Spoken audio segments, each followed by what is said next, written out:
The fluorescent lights hummed overhead as Marcus stood at the checkout counter, his 18-month-old daughter Sophia sleeping peacefully against his shoulder. Her small hand clutched a worn giraffe toy, a gift from her mother before the cancer had taken her 6 months ago. At 31, Marcus had learned that fatherhood and grief could coexist in the same exhausted heart. He counted the coins on the counter for the third time, his calloused hands sorting through quarters, dimes, and nickels with the careful precision of someone who knew exactly how much everything cost. The box of diapers, size 3, generic brand, represented his last $11.47 until his construction job paid him on Friday. The teenage cashier waited patiently, having seen this scene before. Behind Marcus, the line was growing, but he was too focused on his counting to notice the impatient sighs and shuffling feet.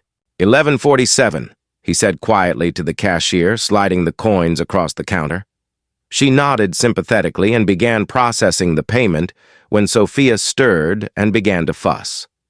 Marcus gently bounced her, whispering soothing words, but she was hungry and tired and past her usual nap time. "It's okay, baby girl," he murmured. "Daddy's almost done, and then we'll go home and have lunch." Behind him in line, a woman in an expensive cream-colored blazer watched the scene with growing interest. At 35, Charlotte Reed had built a successful marketing consultancy that served Fortune 500 companies, but she had never married and had no children. Her life was filled with boardroom meetings and international travel, but lately she had begun to feel an emptiness that professional success couldn't fill. Charlotte observed Marcus's gentle patience with his daughter, noting how he naturally adjusted his hold to comfort her while managing the transaction. There was something deeply moving about watching this young father navigate his responsibilities with such quiet dignity. The coins scattered as Marcus tried to count them again while holding a fussing Sophia. Several rolled toward Charlotte's feet, and she bent to retrieve them, handing them back with a gentle smile. "Thank you," Marcus said, his voice carrying the strain of someone who had been carrying too much alone for too long. "She's beautiful," Charlotte said, looking at Sophia, who had calmed down and was studying this new face with curious blue eyes. "She's my everything," Marcus replied simply. Charlotte watched as Marcus completed his purchase, carefully placing the diapers in a worn canvas bag. As he prepared to leave, she made an impulsive decision that would surprise her as much as anyone. "Excuse me," she called out to the cashier. "I'd like to buy all the diapers you have in stock, size 3. The cashier looked confused. "All of them, ma'am?" "All of them. And size 2 and size 4 as well. Actually, just give me one of every size you carry." Marcus had stopped at the end of the counter, overhearing the unusual request. He turned back, clearly puzzled. Charlotte approached him with a warmth that surprised them both. "I couldn't help but notice that you're doing this alone. My name is Charlotte. Marcus. And this is Sophia." He shifted his daughter so Charlotte could see her better. "Ma'am, if you're buying all those diapers for us, I can't accept that kind of charity." Charlotte had expected this response. In her business experience, she had learned that pride was often the greatest barrier to help, especially for people who had always been self-reliant. "Marcus, I'm not offering charity. I'm offering friendship, and maybe a business proposition." Marcus looked at her skeptically. "What kind of business proposition?" Charlotte glanced around the busy store, then back at Marcus and Sophia. "I run a marketing company, and I've been looking for someone to help with some hands-on projects. Someone who understands real-world challenges and isn't afraid of honest work. I'm in construction, not marketing. But you understand people, and you know how to solve practical problems. That's more valuable than most people realize." Charlotte paused, watching Sophia reach toward her with tiny fingers. "Would you be interested in some part-time consulting work? Evening hours, so it wouldn't interfere with your current job?" Marcus studied Charlotte's face, searching for any sign of pity or condescension. Instead, he found genuine interest and what appeared to be professional respect. What kind of consulting? Helping me understand how working families make purchasing decisions. What matters to them, what they can afford, what they need, versus what companies think they need. Charlotte smiled at Sophia, who had begun babbling softly. You'd be surprised how many executives have never counted coins for diapers. The cashier had finished gathering the requested diapers, creating a small mountain of packages. Charlotte handed over her credit card without looking at the total. I still can't accept all those diapers, Marcus said firmly. Consider them a signing bonus for the consulting work. If you're interested. Marcus bounced Sophia gently as he considered the offer. 6 months of single parenthood had taught him that sometimes unexpected help came from unexpected sources. What would this consulting involve exactly?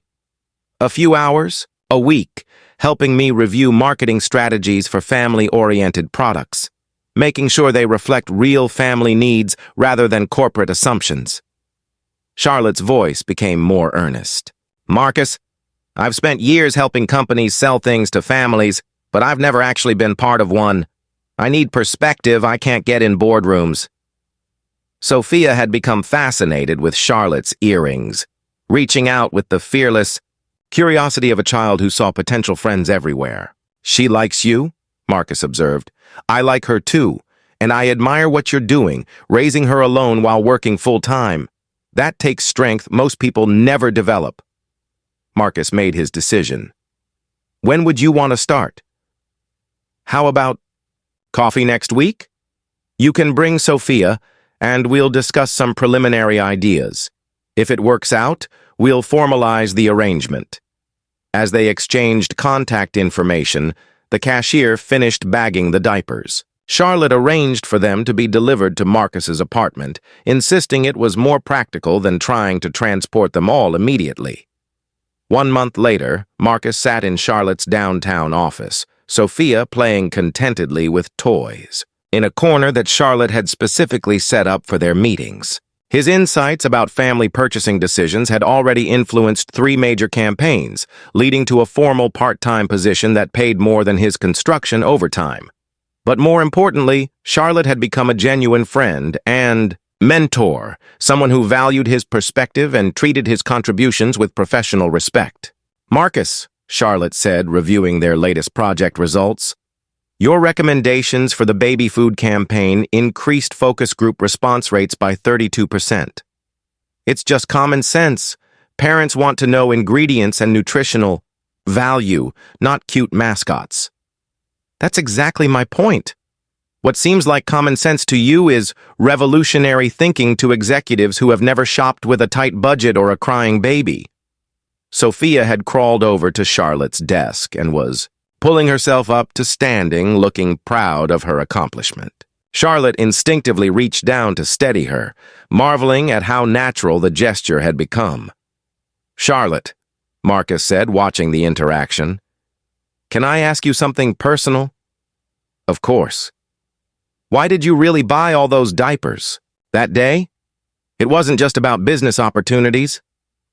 Charlotte was quiet for a moment, helping Sophia stand more securely. Because I realized that all my professional success meant nothing if I couldn't recognize and support the real heroes I met along the way. You were in that store, putting your daughter's needs first, despite having almost nothing left. And I was buying luxury items I didn't need.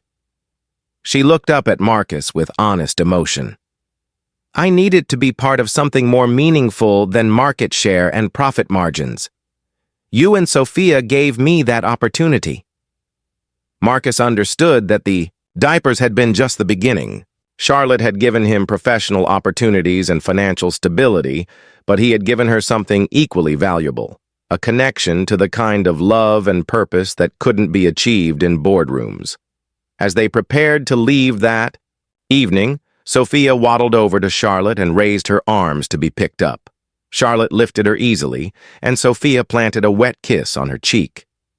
Aunt Char, Sophia said, using the name she had invented for her favorite grown-up friend. Marcus watched with gratitude and affection as Charlotte melted at the nickname. Sometimes the most important business relationships are built not on contracts and profit sharing, but on mutual respect, shared values, and the recognition that everyone has something valuable to contribute. The last dollar he had spent on diapers that day had led to the richest relationship any of them could have imagined.